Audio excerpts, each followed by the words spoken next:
अब है चारों जुग प्रताप तुम्हारा है, प्रसिद्ध जगत उजियारा। चारों जुग यानी चार जुग हैं। त्रेता, सतयुग, त्रेता युग, द्वापर युग, कलयुग। तो कह रहे हैं इनका प्रभाव ऐसा था, इतनी इनकी महिमा है कि चारों जुगों में है। हर युग में इनकी महिमा गाई जाती है। त्रेता में तो ये स्वयं थे ही साक्षात। अच्छा, द्वापर में भी कई जगह हैं। इनकी दो कहानियां बड़ी प्रसिद्ध हैं। एक तो ये भीम की परीक्षा लेने आते हैं। परीक्षा लेने के आते हैं, भीम का घमंड तोड़ने आते हैं। युद्ध के पहले या बाद में भीम कहीं जा रहे होते हैं, शायद पहले की बात है, पहले कहीं जा रहे होते हैं। तो बहुत बूढ़े वानर के रूप में आते हैं और अपनी से पूंछ से रास्ते में लिटा देते हैं। तो भीम कहते हैं प्रभु अपनी कृपया करके पूंछ हटाइए। तो कहते हैं मैं तो बुजुर्ग हो गया, आप ही हटा दीजिए, मुझसे तो हटती नहीं। तो हनुमान जी सोचते हैं ठीक है मैं हटा देता हूँ। अच्छा, वो जब पूंछ उठाते हैं उस बूढ़े वानर की तो वो उनसे हिलती ही नहीं है। उनको भीम को बड़ा आश्चर्य हो जाता है कि ऐसा कैसे हो सकता है कि मैं इतना बलशाली, मुझ में भी तो 100 हाथियों का बल है, मैं इतना बलशाली हूँ और मुझसे ये हिल नहीं रही पूंछ। तब वो समझ जाते हैं कि ये कोई ना कोई तो सिद्ध पुरुष है। फिर वो कहते हैं आप कृपया अपने वास्तविक रूप में आइए। तब हनुमान जी अपने वास्तविक रूप में आते हैं और तो यही कहते हैं कि देखो पुत्र, क्योंकि वो भी पवन पुत्र थे, हनुमान जी भी और भीम भी पवन पुत्र थे, तो भ्राता थे। तो वो कहते हैं कि मैं आपका घमंड तोड़ने आया हूँ, क्योंकि मुझे लग रहा है कहीं ना कहीं आप में प्राइड है, और जब प्राइड अगर आप में आ गया तो सब चीजें आपको छोड़ के चली जाती हैं और सक्सेस तो सबसे पहले भागती है। तो प्राइड नहीं आना चाहिए। तो हनुमान जी का प्राइड तोड़ने आए थे। हनुमान जी भीम का प्राइड तोड़ने आए थे। अब देखिए हम भीम जितने लकी शायद हैं नहीं कि हर कोई हमारा प्राइड तोड़ने आता रहे। तो हमको खुद ही का चेक रखना पड़ेगा, खुद ही को। और यदि आपके आसपास कोई साथी है तो एक दूसरे का रख लीजिए, क्योंकि इतने शुद्ध और सात्विक शायद हम नहीं है कि स्वयं ईश्वर हमारे लिए पदार्पण कर ले। दूसरा, हनुमान जी का उल्लेख आता है कि अर्जुन की ध्वजा पर स्थित थे। मतलब कृष्ण और ये जाते हैं कि हम हमारे मदद करिए कृपया करके। तब हनुमान जी कहते हैं कि ये मेरा युद्ध नहीं है, मेरा युद्ध तो अभी आएगा, पर मैं मतलब सक्रिय युद्ध नहीं कर सकता, पर मैं आपकी ध्वजा पे विराजमान हो जाऊंगा। तो अर्जुन की ध्वजा पर हनुमान जी विराजमान होते हैं। अब कलयुग में कहते हैं कलयुग के अंत में एक युद्ध होगा और उसी का हनुमान जी वेट कर रहे हैं। जितने भी चिरंजीवी हैं वो उस युद्ध के लिए ही वेट कर रहे हैं, क्योंकि उस युद्ध में जो कल्कि होगा, जो कली होगा, कल्कि तो अवतार होंगे, जो कली राक्षस होगा, कल्कि को मारने के लिए कल्कि आएंगे। तो कली इतना पावरफुल होगा कि कल्कि अवतार को हनुमान जी की और इन सारे चिरंजीवियों की आवश्यकता पड़ेगी। वो इतना पावरफुल होगा। कलयुग का वो राक्षस है जिसका नाम कली होगा। तो कलयुग में भी हनुमान जी की उपस्थिति है। तो मतलब एक ऐसा बीइंग, एक ऐसी शक्ति जो युगों युगों से चली आ रही है। मतलब हम तो 60-70 साल रहते हैं, वो तो युगों युगों से चली आ रही है। तो कितनी स्ट्रॉन्ग एनर्जी बीइंग है वो, कितनी स्ट्रॉन्ग एनर्जी बीइंग है। तो इसीलिए बहुत जरूरी है कि हम कहीं ना कहीं उनसे कनेक्ट करें। कहीं ना कहीं हम जैसे ही उनसे थोड़ा भी कनेक्ट कर पाएंगे, जैसे वो बारी वाली कहानी थी ना कि 1% भी कनेक्ट कर पाएंगे तो 1% एनर्जी तो हमारे अंदर आ जाएगी। So please try to connect with him. चारों जुग प्रताप तुम्हारा है, प्रसिद्ध जगत उजियारा। यानी आपका जो उजियारा है वो सारी दुनिया में प्रसिद्ध है।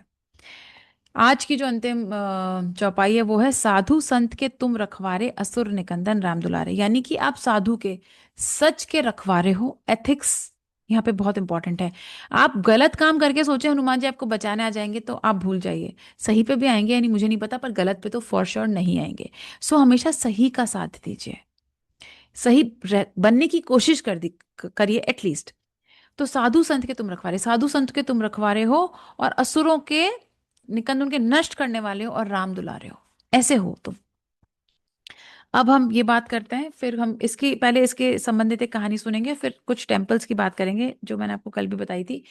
तो तुलसीदास जी की कहानी है यहाँ पर। तुलसीदास जी को बस एक इच्छा थी कि मुझे ना भगवान श्री राम के दर्शन हो जाएं, क्योंकि राम के परम भक्त थे। तो वो पूजा करते थे, रोज स्नान ध्यान करते थे, और एक कोई बबूल का पेड़ था उसमें रोज जल चढ़ाते थे। उस बबूल के पेड़ पे कहते हैं कोई प्रेत रहते थे। तो पर वो रोज जल चढ़ाते हैं, तो प्रेत प्रसन्न हो गए, बोले मैं आपकी सेवा से बहुत प्रसन्न हूँ, तो कृपया करके आप मुझे आशीर्वाद दें। कृपया करके आप मुझे आशीर्वाद दें कि मेरी मनोकामना पूरी हो जाए। हाँ। तो वो रोज जल चढ़ाते थे, तो बबूल के पेड़ पर जो प्रेत थे वो प्रसन्न हो गए। अब प्रसन्न होने के बाद उन्होंने कहा ठीक है आपकी एक मनोकामना मैं पूरी करने के लिए तैयार हूँ।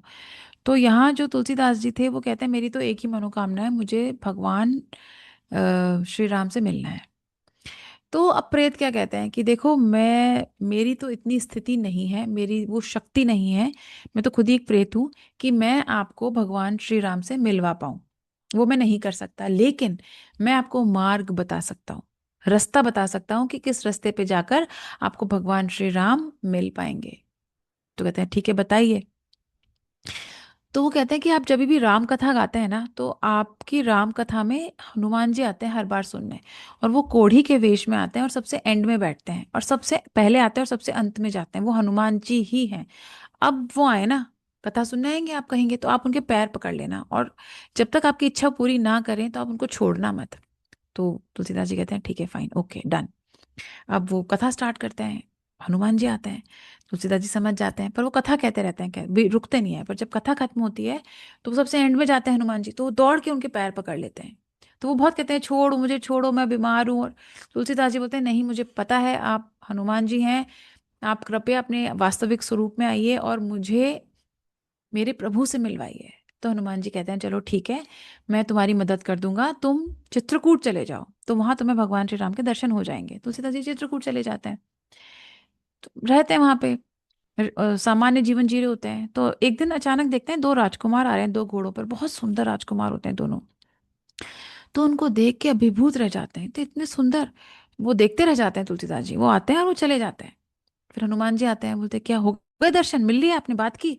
तो तुलसीदास जी बोलते हैं मैं क्षमा चाहता हूँ, मैं तो उनके रूप सौंदर्य से, उनकी आभा से, उनकी तेज से इतना प्रभावित हो गया, मैं तो सब सुध बुध भूल गया, मैं तो कुछ भी नहीं बात कर पाया, मैं कुछ भी बात करना तो छोड़िए, मैं तो होश में ही नहीं था अपने, मेरे से तो मौका चूक गया। तो हनुमान जी कहते हैं कोई बात नहीं, मैं आपको एक और मौका दिलवाऊंगा।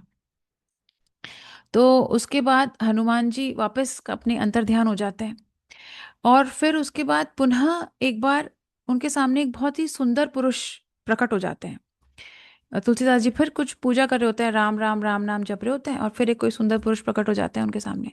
वो फिर उनको देखते रहते हैं, देखते रहते हैं, और वो कहते हैं उनसे कुछ कि मुझे भी एक राम नाम की माला दे दीजिए, इस तरीके से कुछ मांगते हैं वो प्रभु आके, भगवान श्री राम खुद आके उनसे कुछ मांगते हैं। तो तुलसीदास जी बस ऐसे माला लेकर और ऐसे देखते ही रह जाते हैं कि ये कौन है, ये व्यक्ति क्या है। वो फिर अपनी सुध बुध भूल जाते हैं। फिर हनुमान जी कहते हैं साक्षात आते हैं, और पीछे से एक दोहा बोलते हैं। वो दोहा कुछ एग्जैक्टली मुझे याद नहीं, कुछ ऐसा है कि तुलसीदास जी राम नाम का जप कर रहे हैं, और राम खुद राम नाम लेने के लिए उपस्थित हैं, खड़े हुए हैं। तब तुलसीदास जी को होश आता है कि अच्छा, यही तो मेरे प्रभु श्री राम है। तब कहते हैं कि साक्षात चित्रकूट में तुलसीदास जी को भगवान श्री राम के दर्शन होते हैं। क्यों हनुमान जी ने इतनी उनकी क्यों हेल्प करी? क्योंकि वो साधु थे। तो साधु संत के तुम रखवारे, तो वो जो साधु हैं, जो संत हैं, जो सच्चरित लोग हैं, उनका जो पालन पोषण है, उनका जो तारणहार करना है, उनको जो प्रोटेक्ट करना है, उनको जो डिवाइन एनर्जीज देनी है, वो काम हनुमान जी हमेशा करते रहते हैं। अब हमको ये देखना है कि क्या हम में वो गुण है या नहीं। मतलब हम ये कंप्लेंट तो कर सकते हैं कि भगवान हमारी बात नहीं सुनते, हमारी मदद नहीं करते, बट पहले हमारी पात्रता है क्या, हम रेडी हैं क्या उस आशीर्वाद के लिए? जितने तुलसीदास जी थे या जितनी राम की कृपा के लिए हनुमान थे, हम कहीं भी अड़ते हैं क्या उस लाइन में? पहले हमें कंप्लेन करने से पहले हमें इंट्रोस्पेक्शन करना चाहिए, इनर रिफ्लेक्शन करने की हमें आवश्यकता है। तो आज की इतनी चौपाइयाँ